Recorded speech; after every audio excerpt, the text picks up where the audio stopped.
ಪ್ರೀತಿಯ ಮಕ್ಕಳೇ, ನನ್ನ ಹೆಸರು ಶಿವರಾಮ್. ನಾನು ನಿವೃತ್ತ ಶಿಕ್ಷಕ. ಕತೆ ಹೇಳೋದು ನನಗೆ ಒಂದು ಮೆಚ್ಚಿನ ಹವ್ಯಾಸ. ಇವತ್ತು ನಾನು ನಿಮಗೆ ಕುವೆಂಪುರವರ ಹೆಸರನ್ನು ಕೇಳದ ಕನ್ನಡಿಗರೇ ಇಲ್ಲ. ನೀವು ಕೂಡ ನಿಮ್ಮ ಕನ್ನಡ ಪಾಠದಲ್ಲಿ ಕುವೆಂಪುರವರ ಕಥೆಗಳನ್ನು, ಪದ್ಯಗಳನ್ನು ಓದಿರ್ತೀರಿ. ಶಿಕ್ಷಕರು ಅದರ ವಿವರಣೆ ಎಲ್ಲ ಕೊಟ್ಟಿರ್ತಾರೆ. ಈಗ ನಾನು ಬಹಳ ಜನಪ್ರಿಯವಾದ ಮಹಾಭಾರತಕ್ಕೆ ಸಂಬಂಧಪಟ್ಟ ಒಂದು ಕವಿತೆ ಕುವೆಂಪುರವರು ಬರೆದಿರೋದು, ಅದನ್ನು ಓದ್ತೇನೆ, ಕೇಳಿ.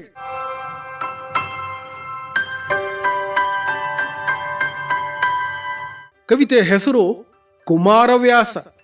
ಕುಮಾರವ್ಯಾಸನು ಹಾಡಿದನೆಂದರೆ ಕಲಿಯುಗ ದ್ವಾಪರವಾಗುವುದು, ಭಾರತ ಕಣ್ಣಲ್ಲಿ ಕುಣಿಯುವುದು, ಮೈಯಲ್ಲಿ ಮಿಂಚಿನ ಹೊಳೆ ತುಳುಕಾಡುವುದು, ಆ ಕುರುಭೂಮಿಯು ತೋರುವುದು, ಆ ರಣರಂಗದಲ್ಲಿ, ಆ ಸಂಗ್ರಾಮದಲ್ಲಿ ಪಟುಭಟರಾರ್ಭಟ ಕೇಳುವುದು, ಮೈನವಿರೇಳುವುದು.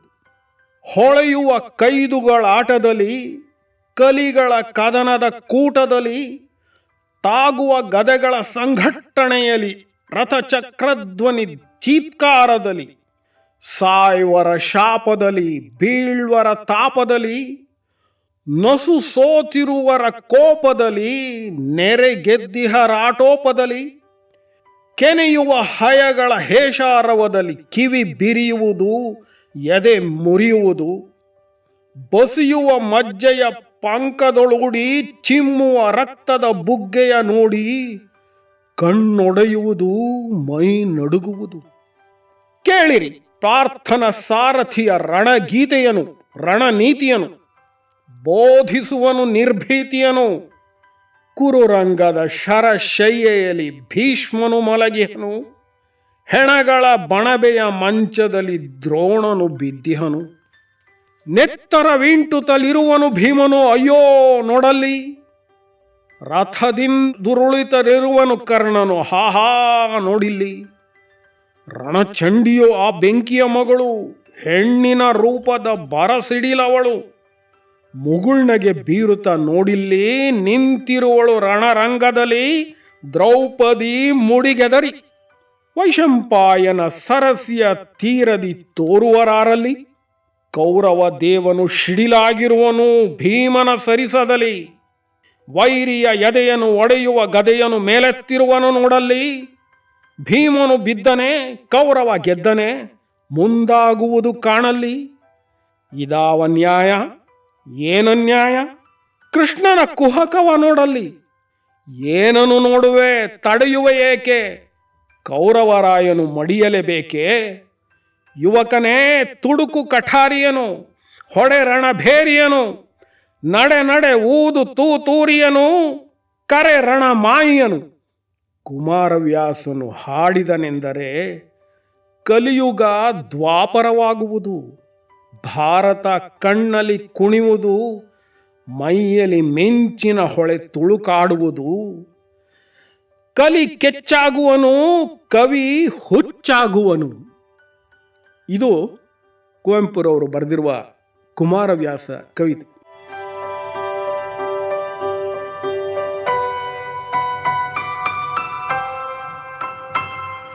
ಕುಮಾರವ್ಯಾಸ ಅಂದರೆ ಯಾರು ಗೊತ್ತಿರಬಹುದು ನಿಮಗೆ. ಕನ್ನಡದಲ್ಲಿ ಕರ್ನಾಟ ಭಾರತ ಕಥಾಮಂಜರಿ ಅನ್ನುವಂತಹ ಒಂದು ಮಹಾಕಾವ್ಯವನ್ನು ರಚಿಸಿದಂತಹ ಕವಿ ಕುಮಾರವ್ಯಾಸ. ಮಹಾಭಾರತದ ಕಥೆಯನ್ನು ಕುಮಾರವ್ಯಾಸ ಅನ್ನುವ ಸುಮಾರು 15ನೇ ಶತಮಾನದಲ್ಲಿ ಇದ್ದಂತಹ ಕವಿ 10 ಪರ್ವಗಳಲ್ಲಿ ಬರೆದಿದ್ದಾನೆ. ಅವನು ಷಟ್ಪದಿಗಳು ಅಂತ, ಷಟ್ಪದಿ ಅಂದರೆ 6 ಸಾಲಿನ ಪದ್ಯಗಳು. ಆ ಷಟ್ಪದಿಗಳ ಮೂಲಕ ಈ ಕಥೆಯನ್ನು ತನ್ನ ಕಾವ್ಯದಲ್ಲಿ ರಚಿಸಿದ್ದಾನೆ. ಈ ಕುಮಾರವ್ಯಾಸನ ಕರ್ನಾಟ ಭಾರತ ಕಥಾಮಂಜರಿ, ಅದನ್ನು ಕುಮಾರವ್ಯಾಸ ಭಾರತ ಅಂತಲೇ ಅದು ಜನಪ್ರಿಯವಾಗಿದೆ. ಅದು ಕರ್ನಾಟಕದಲ್ಲಿ ತುಂಬ ಜನಪ್ರಿಯವಾಗಿದೆ. ಒಂದು ತಲೆಮಾರಿನಲ್ಲಂತೂ ಕುಮಾರವ್ಯಾಸ ಭಾರತ ಮನೆಯಲ್ಲಿ ಆ ಗ್ರಂಥ ಇಲ್ಲದೇ ಇರುವ ಮನೆಗಳೇ ಇಲ್ಲ ಅನ್ನೋ ಇತ್ತು. ಓದಿದವರ ಮನೆಗಳಲ್ಲೆಲ್ಲ ಅದು ಇದ್ದೇ ಇರ್ತಿತ್ತು. ಮತ್ತು ಕುಮಾರವ್ಯಾಸ ಭಾರತದ ವಾಚನ, ಪ್ರವಚನ, ಅದರ ವ್ಯಾಖ್ಯಾನ ಇತ್ಯಾದಿಗಳಂತೂ ಪ್ರತಿ ಹಳ್ಳಿಗಳಲ್ಲೂ, ಚಾವಡಿ ಕಟ್ಟೆಗಳಲ್ಲಿ, ದೇವ ಮಂದಿರಗಳಲ್ಲಿ ನಡೀತಲೇ ಇರ್ತಿತ್ತು. ಯಾಕೆ ಅಂತ ಹೇಳಿದ್ರೆ ಆ ಕುಮಾರವ್ಯಾಸನ ಆ ಕಾವ್ಯ ಇದೆಯಲ್ಲ, ಅದು ಅಷ್ಟು ಕನ್ನಡದಲ್ಲಿ ಅಷ್ಟು ಸುಂದರವಾಗಿದೆ. ಅವನು ಅಷ್ಟು ಸುಂದರವಾಗಿ ಆ ಕಾವ್ಯವನ್ನು ರಚಿಸಿದ್ದಾನೆ. ಸೊ ಕುಮಾರವ್ಯಾಸ ಭಾರತ ಕನ್ನಡದ ಬಹಳ ದೊಡ್ಡ ಹೆಮ್ಮೆ. ಆ ಕವಿ ಕೂಡ ಕನ್ನಡದ ದೊಡ್ಡ ಹೆಮ್ಮೆ. ಅಂತಹ ಒಬ್ಬ ಕವಿ ಮತ್ತೊಮ್ಮೆ ಇದುವರೆಗೆ ಯಾರೂ ಹುಟ್ಟೇ ಇಲ್ಲ. ಅಂತಹ ಕುಮಾರವ್ಯಾಸ ಭಾರತವನ್ನು, ಅದರಲ್ಲಿ ಬರುವಂತಹ ಮುಖ್ಯವಾಗಿ ಇಲ್ಲಿ ಕುವೆಂಪುರವರು ಈ ಕವಿತೆಯಲ್ಲಿ ಕುರುಕ್ಷೇತ್ರ ಯುದ್ಧ ಭೂಮಿಯ ವರ್ಣನೆಯನ್ನು ಹೆಚ್ಚಾಗಿ ಇಲ್ಲಿ ವಿವರಿಸಿದ್ದಾರೆ. ಅದನ್ನು ಕವಿತೆಯ ರೂಪದಲ್ಲಿ ಬಹಳ ಸುಂದರವಾಗಿ ಬರೆದಿದ್ದಾರೆ. ಆಮೇಲೆ ನೀವು ಅರ್ಥ ಮಾಡಬೇಕು, ಕುಮಾರವ್ಯಾಸನು ಹಾಡಿದನೆಂದರೆ ಕಲಿಯುಗ ದ್ವಾಪರವಾಗುವುದು ಅಂತ ಹೇಳ್ತಾರೆ. ನಿಮ್ಗೆ ಗೊತ್ತಿದೆ, ನಮ್ಮ ಹಿಂದೂ ನಂಬಿಕೆಯ ಪ್ರಕಾರ ಯುಗಗಳು 4: ಕೃತಯುಗ, ದ್ವಾಪರಯುಗ, ತ್ರೇತಾಯುಗ ಮತ್ತು ಕಲಿಯುಗ ಅಂತ. ಈಗ ನಾವಿರೋದು ಕಲಿಯುಗ. ತ್ರೇತಾಯುಗದಲ್ಲಿ ಶ್ರೀರಾಮಚಂದ್ರ ಇದ್ದಿದ್ದು, ರಾಮಾಯಣ ನಡೆದಿದ್ದು ತ್ರೇತಾಯುಗದಲ್ಲಿ. ಅದರ ನಂತರ ದ್ವಾಪರಯುಗದಲ್ಲಿ ಈ ಕೌರವ ಪಾಂಡವರ ಯುದ್ಧ, ಮಹಾಭಾರತದ ಕಥೆ ನಡೆದಿದ್ದು. ಕೃಷ್ಣ ದ್ವಾಪರಯುಗದಲ್ಲಿ ಅವನು ಜೀವಿಸಿದ್ದ. ಆ ಕೃಷ್ಣನೇ, ಅದು ಕುಮಾರವ್ಯಾಸ ಭಾರತವನ್ನು ಕೃಷ್ಣನ ಕಥೆ ಅಂತಲೇ ಹೇಳ್ತಾರೆ. ಹೇಳುವನು ಕೃಷ್ಣನ ಕಥೆಯ ಅಂತಲೇ ಹೇಳ್ತಾನೆ ಕುಮಾರವ್ಯಾಸ. ಸೊ ಅದು ಕೃಷ್ಣನ ಕಥೆನೇ ಅಂತಲೇ ಹೇಳ್ತಾರೆ. ಕುವೆಂಪುರವರು ಈ ಕವಿತೆಯಲ್ಲಿ ಮುಖ್ಯವಾಗಿ ಆ ರಣರಂಗದ ಒಂದು ಭೀಭತ್ಸ ದೃಶ್ಯವನ್ನು, ಭಯಂಕರವಾದ ನೋಟವನ್ನು ನಮಗೆ ಕೊಟ್ಟಿದ್ದಾರೆ. ಆ ಕುರುಭೂಮಿಯು ತೋರುವುದು, ಆ ರಣರಂಗದಲ್ಲಿ, ಆ ಸಂಗ್ರಾಮದಲ್ಲಿ ಪಟುಭಟರ ಆರ್ಭಟ ಕೇಳುವುದು, ಅಂದರೆ ಸೈನಿಕರ ಆರ್ಭಟ, ಮೈ ನವಿರೇಳುವುದು, ಹೊಳೆಯುವ ಕೈದುಗಳು ಅಂದರೆ ಆಯುಧಗಳು, ಕಲಿಗಳ ಕದನದ ಕೂಟದಲ್ಲಿ ತಾಗುವ ಗದೆಗಳ ಸಂಘಟನೆಯಲ್ಲಿ ಗದೆಗಳು, ಯುದ್ಧದಲ್ಲಿ ಗದೆಗಳು, ಬಿಲ್ಲು ಬಾಣ, ಕತ್ತಿ, ಗುರಾಣಿ, ಭರ್ಜಿ, ಇಂತಹ ಆಯುಧಗಳನ್ನೆಲ್ಲ, ಮತ್ತು ರಥಗಳನ್ನು ಅವರು ಉಪಯೋಗಿಸ್ತಿದ್ರು. ಇವರು ವೀರರು ರಥಗಳಲ್ಲಿ ಸವಾರಿ ಮಾಡಿಕೊಂಡು ಯುದ್ಧ ಮಾಡ್ತಿದ್ರು. ರಥಚಕ್ರಧ್ವನಿ ಚೀತ್ಕಾರದಲ್ಲಿ ಆ ಯುದ್ಧದಲ್ಲಿ ಎಷ್ಟು 18 ಅಕ್ಷೋಹಿಣಿ ಸೈನ್ಯ, ಕೌರವರ ಕಡೆ 11 ಅಕ್ಷೋಹಿಣಿಯಂತೆ, ಪಾಂಡವರ ಕಡೆ 7, ಒಟ್ಟು 18 ಅಕ್ಷೋಹಿಣಿ ಸೈನ್ಯ. ಅಷ್ಟೊಂದು ಜನ ವೀರರು, ರಾಜರುಗಳು, ಬೇಕಾದಷ್ಟು ಇಡೀ ಭರತಖಂಡದ ಎಲ್ಲ ರಾಜರುಗಳು, ಅವರಗಳ ಸೈನ್ಯ ಎಲ್ಲ ಭಾಗವಹಿಸಿತ್ತಂತೆ ಆ ಯುದ್ಧದಲ್ಲಿ. ಅದರಲ್ಲಿ ಎಷ್ಟು ಸಾವು ನೋವು, ಎಷ್ಟು ದೊಡ್ಡ ಪ್ರಮಾಣದಲ್ಲಿ ಭೀಕರವಾಗಿ ಆಗ್ತಾ ಇತ್ತು. ಸಾಯುವರ ಶಾಪದಲ್ಲಿ ಸಾಯೋರೆಲ್ಲ ಅಯ್ಯೋ ಸತ್ತೇ ಅಂತ, ಬೀಳ್ವರ ತಾಪದಲ್ಲಿ ಬೀಳ್ತಾ ಇದ್ದವರು ಗಾಯಗೊಂಡು, ನಸು ಸೋತಿರೋಹರ ಕೋಪದಲ್ಲಿ, ಸೋಲ್ತಾ ಬಂದವ್ರಿಗೆಲ್ಲ ಕೋಪ, ಅಯ್ಯಯ್ಯೋ ಸೋಲ್ತಾ ಇದ್ದೀವಲ್ಲ ಅಂತ. ನೆರೆ ಗೆದ್ದಿಹರ ಆಟೋಪದಲ್ಲಿ, ಗೆದ್ದವರು ಆಹಾ ಗೆದ್ವಿ, ಆಹಾ ಅವನನ್ನು ಕೊಂದೆ, ಕಿವಿ ಬಿರಿಯುವುದು, ಎದೆ ಮುರಿಯುವುದು, ಬಸಿಯುವ ಮಜ್ಜೆಯ ಪಂಕದೊಳು, ಪಂಕ ಅಂದರೆ ಕೆಸರು, ಅಲ್ಲಿ ಕೆಸರು ಅಂದರೆ ಯಾವುದ್ರದ್ದು, ರಕ್ತ ಮಾಂಸದ ಹೊಳೆ, ಅದು ಸುರಿದು ಸುರಿದು ನೆಲವೆಲ್ಲ ರಕ್ತ ಮಾಂಸದ ಕೆಸರಿನಿಂದ ಕೂಡಿದೆ. ಅದನ್ನು ನೋಡಿದ್ರೆ ಹೇಗೆ ಅಪ್ಪಾ, ಎಷ್ಟು ಅಸಹ್ಯ ಭೀಕರ. ಕಣ್ಣೊಡೆಯುವುದು, ಎದೆ ಮುರಿಯುವುದು, ಚಿಮ್ಮುವ ರಕ್ತದ ಬುಗ್ಗೆಯ ನೋಡಿ ಕಣ್ಣೊಡೆಯುವುದು, ಮೈ ನಡುಗುವುದು. ಅಂತಹ ರಣರಂಗದಲ್ಲಿ ಕೃಷ್ಣ ಏನು ಮಾಡ್ದ? ಅರ್ಜುನನಿಗೆ ಅಯ್ಯೋ ಈ ಕೌರವರೆಲ್ಲ ಕೂಡ ನನಗೆ ಅಣ್ಣ ತಮ್ಮಂದ್ರೆ, ಅಲ್ಲಿರೋರೆಲ್ಲ ಭೀಷ್ಮ ಇವರುಗಳೆಲ್ಲ ಕೂಡ ಭೀಷ್ಮ ನನಗೆ ತಾತ, ದ್ರೋಣಾಚಾರ್ಯ ನನಗೆ ಗುರು, ಅಯ್ಯೋ ನಾನು ಇವ್ರುಗಳ ಜೊತೆ ಯುದ್ಧ ಮಾಡಿ ಇವ್ರುಗಳಿಗೆ ಬಾಣ ಬಿಡಬೇಕಾ, ಇವ್ರುಗಳನ್ನ ಕೊಳ್ಬೇಕಾ ಅಂತ ಇದಾದಾಗ ಕೃಷ್ಣ ಏನು ಮಾಡ್ದ? ಅವನಿಗೆ ನೀನು ಯಾಕೆ ಯುದ್ಧ ಮಾಡಲೇಬೇಕು, ನೀನು ಧರ್ಮಕ್ಕೋಸ್ಕರ ಯುದ್ಧ ಮಾಡಬೇಕು ಅಂತ ನಾವು ಭಗವದ್ಗೀತೆ ಅಂತ ಹೇಳ್ತೀವಿ, ಬೋಧನೆ ಮಾಡ್ತಾನೆ. ಅದನ್ನು ಹೇಳ್ತಾರೆ, ಕೇಳಿರಿ ಪಾರ್ಥನ ಸಾರಥಿಯ ರಣಗೀತೆಯೇನು. ನೋಡಿ, ಅಲ್ಲಿ ನಾವು ಭಗವದ್ಗೀತೆ ಅಂತ ಹೇಳ್ತೀವಿ, ಅದನ್ನು ರಣಗೀತೆ ಅಂತ ಹೇಳ್ತಾರೆ ಕುವೆಂಪು. ಅಂದರೆ ಅವನು ಯುದ್ಧಕ್ಕೆ ಪ್ರಚೋದನೆ ಮಾಡುವಂತಹ ಒಂದು ಗೀತೆ ಅಂತ. ರಣನೀತಿಯೇನು, ಯಾಕೆ ಯುದ್ಧ ಮಾಡಬೇಕು ಅಂತ ನೀತಿ ಹೇಳ್ತಾನಂತೆ. ಬೋಧಿಸುವನು ನಿರ್ಭೀತಿಯೇನೋ, ಭಯಪಡಬೇಡ, ಇವ್ರು ನನ್ನವರು, ಇವ್ರು ನನ್ನ ತಾತ, ಇವ್ರು ನನ್ನ ಗುರುಗಳು ಅಂತ ಏನು ನೀನು ಭಯಪಡಬೇಡ, ಧರ್ಮಕ್ಕೋಸ್ಕರ ಯುದ್ಧ ಮಾಡು ಅಂತ.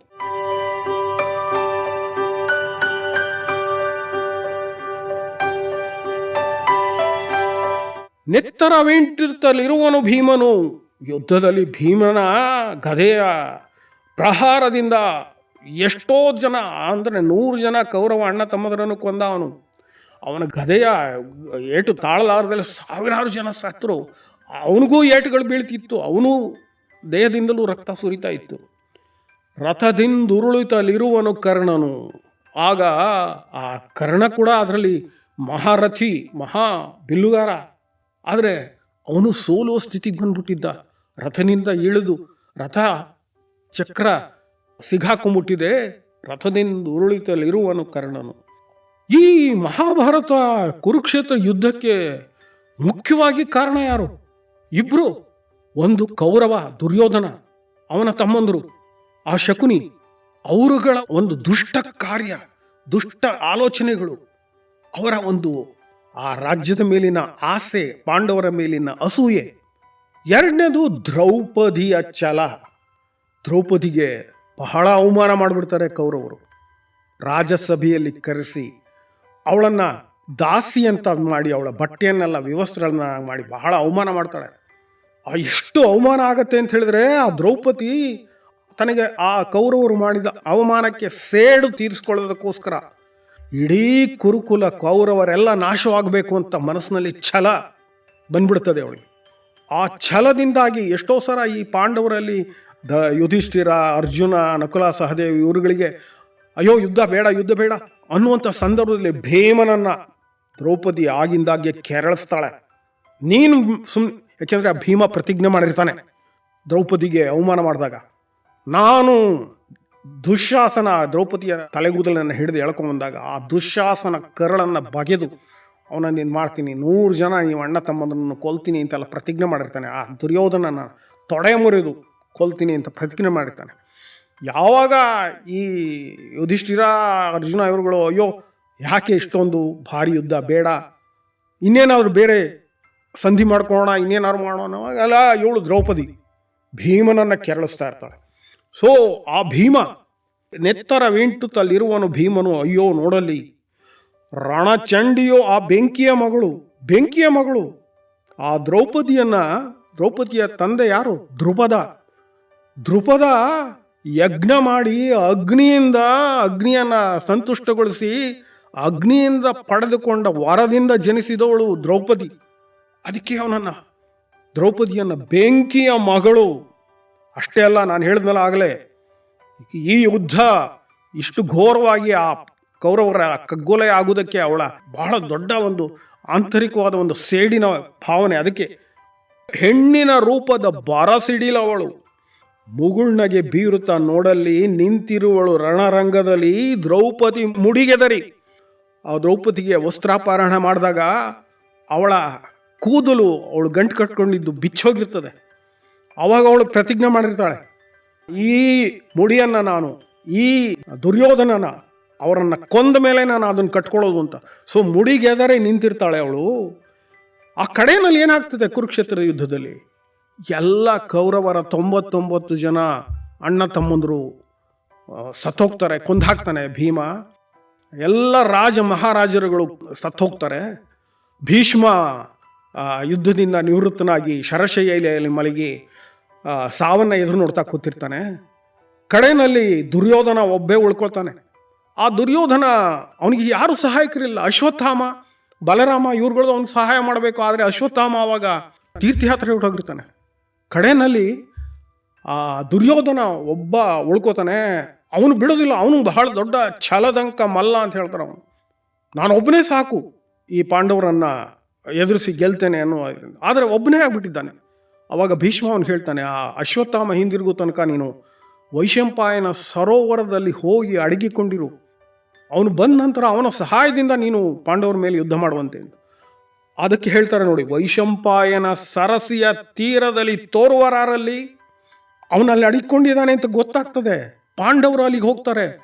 ಭೀಮ ಕೆರಳಿಸಿ ಕೆರಳಿಸಿ ಕೆರಳಿಸಿ ಆ ದುರ್ಯೋಧನ ಆ ವೈಶಂಪಾಯನ ಸರೋವರದಿಂದ ಹೊರಕ್ಕೆ ಬರುವಂತೆ ಮಾಡ್ತಾನೆ. ಅಷ್ಟು ಉದ್ರೇಕಗೊಳಿಸ್ತಾನೆ ತನ್ನ ಮಾತುಗಳ ಒಂದು ಪೆಟ್ಟಿನಿಂದ ದುರ್ಯೋಧನನು. ಆವಾಗ ಆ ದುರ್ಯೋಧನ ಅಗಾಧವಾದ ಕೋಪವನ್ನು ತಳೆದು ಆ ವೈಶಂಪಾಯನ ಸರೋವರದಿಂದ ಹೊರಗೆ ಬರ್ತಾನೆ. ಕೌರವ ದೇವನು ಶಿಡಿಲಾಗಿರುವನು ಭೀಮನ ಸರಿಸದಲ್ಲಿ. ಭೀಮನ ಈ ದೂಷಣೆಯಿಂದ ಅವನು ಕೌರವ ದೇವ ಅಷ್ಟೊಂದು ಕೋಪವು ಬಂದ್ಬಿಟ್ಟಿದೆ ಅಂತ. ಒಡೆಯುವ ಗದೆಯನ್ನು ಮೇಲೆತ್ತಿರುವನು ನೋಡಲ್ಲಿ. ಇಬ್ರಿಗೂ ಭಾರಿ ಗದಾಯುದ್ಧ ಆಗ್ತದೆ. ಗದಾಯುದ್ಧದಲ್ಲಿ ಒಂದ್ಸಾರಿ ದುರ್ಯೋಧನ ಭೀಮನಿಗೆ ಹೊಡೆದಾಗ ಭೀಮ ಮೂರ್ಛೆ ಬೀಳ್ತಾನಂತೆ. ಹೇಳ್ತಾನೆ ನೋಡಿಲಿ, ಭೀಮನು ಬಿದ್ದನೆ, ಕೌರವ ಗೆದ್ದನೆ. ಇಲ್ಲಿ ಯಾಕೋ ಕುವೆಂಪುರವರು ಸ್ವಲ್ಪ ಕೌರವನ ಪರವಾಗಿರೋ ಹಾಗೆ ಕಾಣ್ತದೆ. ಭೀಮನು ಬಿದ್ದನೆ, ಕೌರವ ಗೆದ್ದನೆ ಅನ್ನುವಂತಹ ಒಂದು ಏನೋ ಒಂದು ಸ್ವಲ್ಪ ಸಣ್ಣ ಸಂಭ್ರಮದ ಒಂದು ಇದು ಕಾಣ್ತದೆ. ಮುಂದಾಗುವುದು ಕಾಣಲಿ.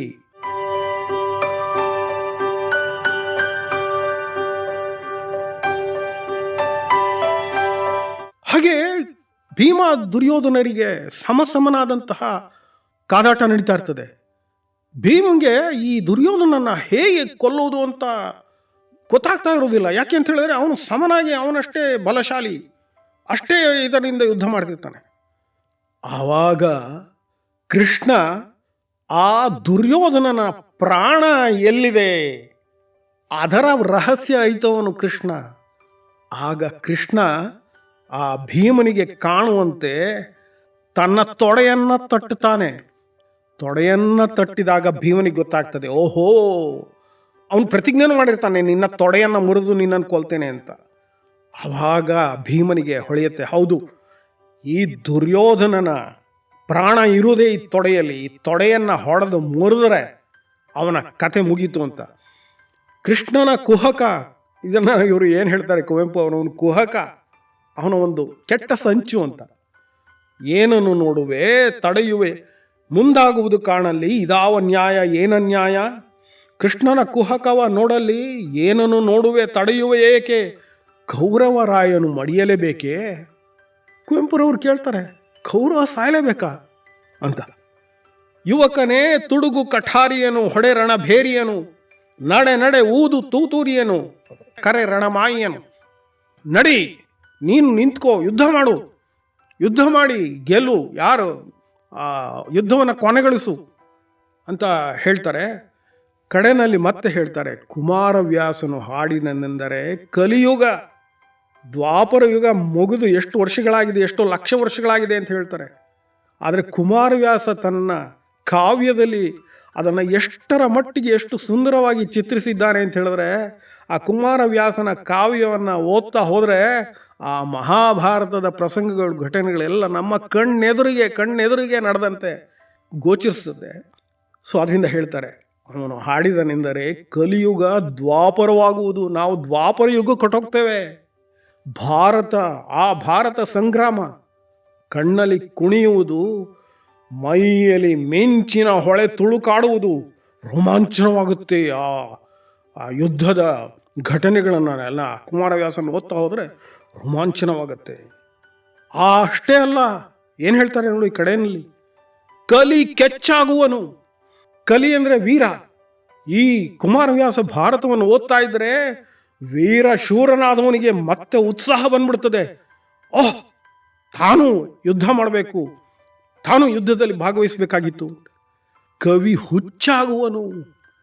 ಕವಿಗಂತೂ ಈ ಕುಮಾರವ್ಯಾಸ ಭಾರತವನ್ನು ಓದ್ತಾ ಇದ್ದರೆ ಅಬ್ಬಬ್ಬಾ, ಏನಿದು ಎಂತಹ ದೊಡ್ಡ ವಿಸ್ಮಯ ಇದು, ಎಂತಹ ಅದ್ಭುತವಾದ ದೃಶ್ಯ ರೂಪದ ಕಾವ್ಯ ಇದು ಅಂತ ಕವಿಗೆ ಒಂದು ರೀತಿಯ ವಿಭ್ರಮೆ, ಹುಚ್ಚು ಹಿಡಿದಂತಾಗುತ್ತೆ.